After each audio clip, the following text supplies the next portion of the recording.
now that you're fixing the situation between Hamas and Israel, are you going to be taking care of the Hezbollah or the Lebanese armed forces to take care of the Hezbollah? Yeah, we'll be able to do that. That will be, it's a smaller part of the puzzle, but very important part. They have a great new ambassador that I appointed, Michelle. Great new ambassador. So yeah, please. Mr. President, you said that the hostages will be released on Monday or Tuesday. What's your strict deadline? When do they have to get released? Well, and how do you make sure each party abides by it? It's going to be around that time. Yeah, they're working on it very hard. They're in very diverse parts of the earth.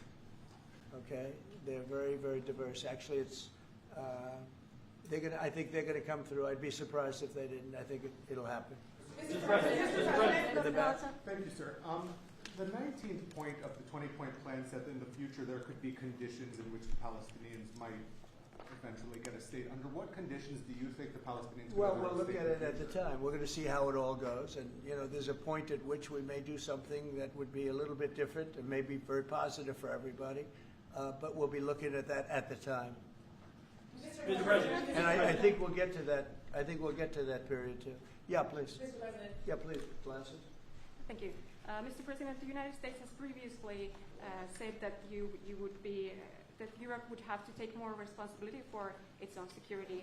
Are you or the U.S. planning to withdraw some of the U.S. forces from the European soil? No, but we may move some around a little bit. I'd ask you that question, Pete. Go ahead. I think that's right, Mr. President. We're very much heartened by your leadership to get NATO to rise up to 5%, which means they can take primary responsibility for defense of the continent. But that doesn't mean America is abandoning NATO in Europe. But we could look at where our troops are postured, what makes the most sense for America and our NATO allies. We have a lot of troops in Europe, as you know, a lot. And we can move them around a little bit. But no, basically we'll be pretty much set. Go ahead, what's your second? My second question would be, are you planning to impose more sanctions on Russia at this point? I might, yeah, I might. Mr. President, your 20-point plan says we will encourage people to stay.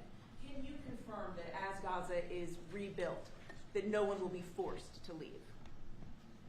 Yeah, nobody's going to be forced to leave. No, it's just the opposite. This is a great plan. This is a great peace plan. This is a plan that was supported by everybody. I mean, as I said, they're dancing in the streets of many, many countries right now. It's amazing. I've never seen anything like it. No, we're not looking to do that at all. Mr. President, do you think that we can see a full withdrawal? Mr. President, can you cut through the politics on the shutdown? We had another failed vote today. Can you speak to our viewers from Orlando to Sacramento?